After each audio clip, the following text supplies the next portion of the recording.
Hello and welcome to Roots Rock Soca, TV6 special program examining the career and music of the man himself, Leroy Caliste, the Black Stalin. October is Calypso History Month, and we're taking the opportunity to send some good vibes with a little analysis and a small jam for the black man. As you'd know, he suffered a stroke in September, and we are told now that he's resting and recovering at home. On the show today, we have some very special guests who've worked with the black man, researched him, written books about his music, and have been friends with him for a long time. On my right, Teron Shaw, a supremely skilled guitarist with all sorts of fancy chords. He recently played a show with Black Stalin with a different type of sound. We'll hear a bit about that a little later. We have Brother Valentino, a calypsonian for 50 years, the blood brother of Stalin, long-time partner, everything you can imagine. He's known him for a very long time. Dr. Louis Regis, who is a lecturer of literature at the University of the West Indies in St. Augustine. He's also a calypso researcher. He's done 2 books on Stalin, and correct? Yes, 2 books on Stalin. And on his right, we have Chrison Joseph, who is a young calypsonian with a very colorful shirt, which I like very much. And he's the son of Mighty Penguin. Gentlemen, thank you for being here. All right, first thing we're going to do to start our discussion and our jam over the next hour or so is look at a biography of Stalin, and here it is to get started.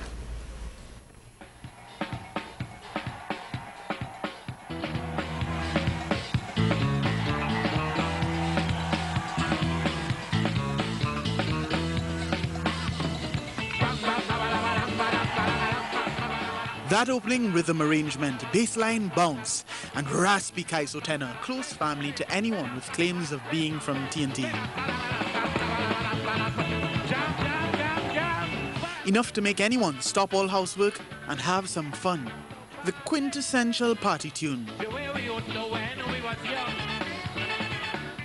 And the song that put the 1991 calypso monarch crown back on his dreadlocked head. For a 4th time.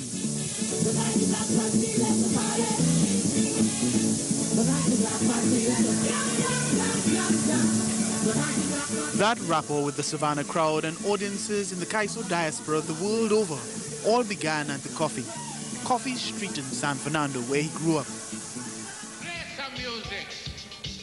Leroy Caliste was born in 1941, and his first nurseries were the panyards of the southern city. Through his teenage years, he danced and performed with the Southern Brigade, which, according to one researcher, helped package his heavy lyrics into danceable form, escaping the sermon style of many calypsonians. Then came Why I Want to Be a Calypsonian, one of his first calypsos in 1959. His godfather in calypso, the Lord Blakey, christened him Stalin, and by his own account, he was too small to ask and Blakey too big to give a reason. His first whiff of success came in 1962. Let's Unite, and a tribute to Larry Constantine, South Calypso King, beating Duke.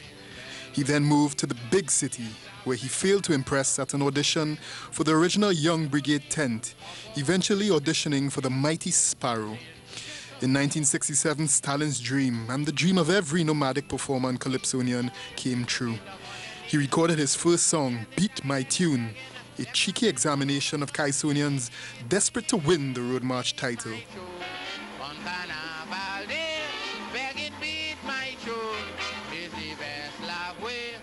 1967 was the same year he began a long association with the Grand Master, Kitchener, and even managed to place in the Monarch competition. It wasn't until 1979, however, that his consistence and perseverance paid off.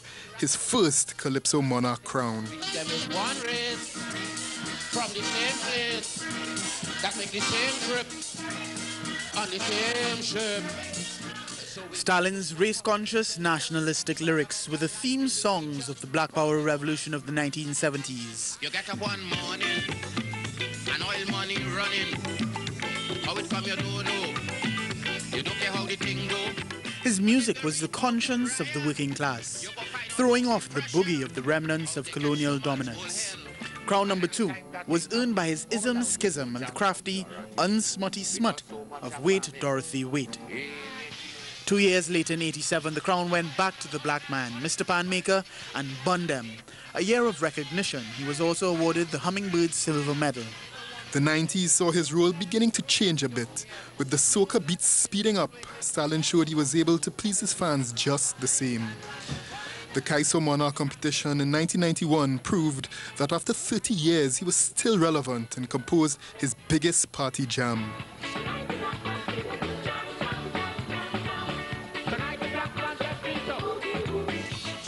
His final crown to date came in 1995 with a tribute to his friend Sundar Popo, douglarizing the calypso competition.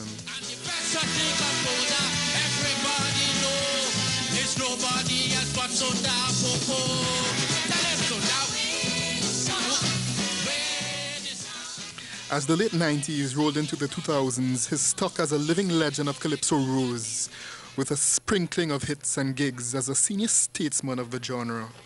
In 2008, the University of the West Indies recognized his many letters in hundreds of songs over his career with an honorary doctorate. Stalin, we have a little bio there that the guests seem to have enjoyed, and I got a lot of my research from Dr. Regis in his book, Black Stalin, calypsonian. I'll start with you, Dr. Regis. Tell me, first of all, how did you begin this association with Black Stalin and get to writing 2 books on him? I met him at first at Squibby's house. Those were the days when calypsonians would gather in places. Valley used to be there on occasion, Hindu Prince, a gathering. And Leroy used to be there. I was a teacher, just graduated, but I kept silent. So and listen to calypsonians talk. And then in '85, the university and the Ministry of Culture, organized a symposium for calypso, and they invited me for some reason to do a paper on calypso and its relationship to the steel band. And I interviewed Stalin, and what he said I found was so interesting, because I was basing my paper on Pan-Gone, that song he did in 1974. Merchant that year had written Pan in Danger, so I was kind of fusing the 2 things. One idea essentially. And when I spoke to Leroy, I said, well, I mean, I'm getting so many nice things from you, I want to do a book on you. He said, okay. So we did the first book in 1986. And then years later, around 91, I met him at a show in Palms. I said, well, Leroy, we have to update the book. He said, well, okay. And we never got it updated until 2007. I mean, I went to his home again, and we did the interviews. By that time, of course, I would have, to my mind, progressed a lot in what I was doing. So that, I mean, you asked me earlier about the earlier book, and I normally forget that, because I think that I have advanced a bit.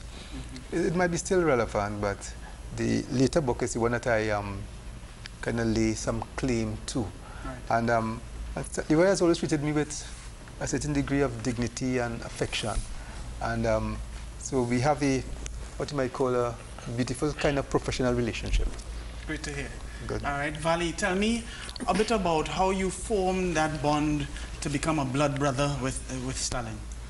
Well, my first encounter with Stalin was somewhere 67, 68. But I can remember vaguely, in 1968 is when we started our career together in Kitchener Stand. And a little place they used to call Religion Hall, right at the bottom of Richmond Street. Yeah. And from there on, you know, we started inching up to each other because, you know, we were strangers. I didn't even heard too much about Stalin until I really met him personally then. And from then, you know, I always admired the brother because I always saw something different in Stalin as a calypsonian. What was different about Stalin? To me, he always had that intention to carry calypso to a higher level. And I proved it in 1979 when I heard him sing Martin Luther King. I said, yes, boy, that is what I saw in the man. You understand? And from there, I really started to have a different admiration for him then. He became one of my idols. Okay, all right. And the friendship grew, it grew, and he used to live by me, I used to live by him. That's how the relationship came then. You were that close? It wasn't a friendship again. It was more than that. Right. That's how I can describe meeting my feelings towards Stalin then. You know, and it just grew, and we started working together, and I had my songs, you know, he admired my songs, and I learned from him. Right. He's one of the first calypsonians that I almost started to learn from. You know, and he teach me a couple of things that he and all might know. I hear you. Yes. Terry, let's get to you now. You know, you've been around on the circuit for a long time, but you recently started working with Stalin more intimately and so on. Yes. Tell me, what drew you to work with him in that initial Well, it was an idea we had, myself and a couple other people who have a group called 40 Morning Promotions, and we wanted to do stuff that relates to Trinidad and Tobago, and we had an idea of doing a program called Love Your Own. But when we had the idea, we didn't actually think about Stalin, and then we said, but look, Stalin have a song called Love Your Own, so why not invite him? Right. And I was a bit intimidated because I have never worked with him at that level, and it was going to be slightly different arrangements of the music. But what was most surprising to me was the ease at which Stalin, when we spoke the first conversation, he was like, yeah, okay. When you want to rehearse, yeah. What tunes? I say, Doc, what tunes? You say, man, choose the 10 songs. Choose the songs, come with the arrangements. And the ease at which he fitted into the music that I had, you know, I kind of said, well, wow, but I felt kind of, you know, a bit intimidated because, you know, I mean, Stalin singing as long as I am alive, right? And I'm saying that, you know, this brother, you know, was so comfortable. We had 2 shows, one right after Carnival, and the second show was in May. And the second show was much better. I mean, we had more rehearsal time.